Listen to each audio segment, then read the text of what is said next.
During your hunt for a mortgage, you might have come across the word TRID. What the heck is that? Follow me right after this.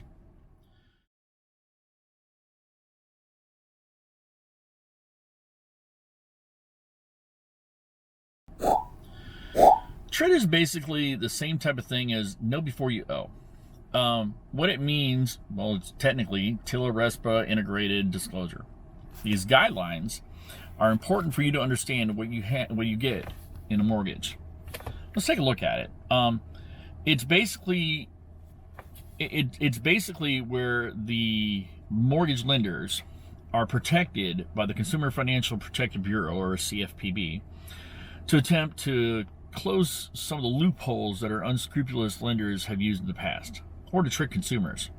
TRID rules dictate the mortgage information lenders need to provide to the borrowers, and when they must provide it. TRID rules also regulate what fees lenders can charge and how these fees can change as the mortgage matures. The program intends to help borrowers understand their mortgage options and more effectively choose a lender. The best interest involved. This has happened ever since 2015. Mortgage lenders need to follow TRID rules, and when you issue a mortgage, to offer an estimate. Now, it's best to know this type of stuff before you get into it, because you always want to know what the best possible way that you can get into this, either the loan estimate or what your true closing cost is going to be.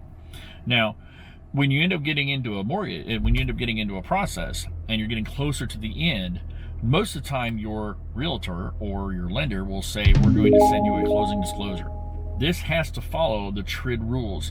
There's certain things that are not going to change after you see this paperwork.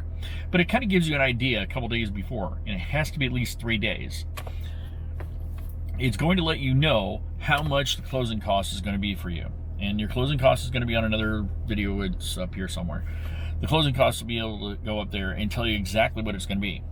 They cannot go in there and do something that's called a bait and switch type of a scheme, meaning that they won't be able to tell you your closing cost is going to be an estimated $15,000 and all of a sudden switch it up and you get to the closing table and now it's $20,000, or your interest rate changed, or something else changed. The only thing that normally can change after they give you that disclosure is basically like something as a proration. Now, what are the prorations?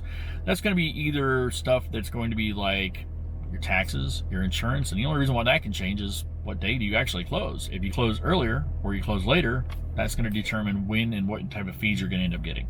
So hopefully this video was great for you. If it was, make sure you like and subscribe. And if you have any questions or anything else like that, please comment down below. Appreciate all the comments that I've had before, and I will talk to you later. Thanks, guys.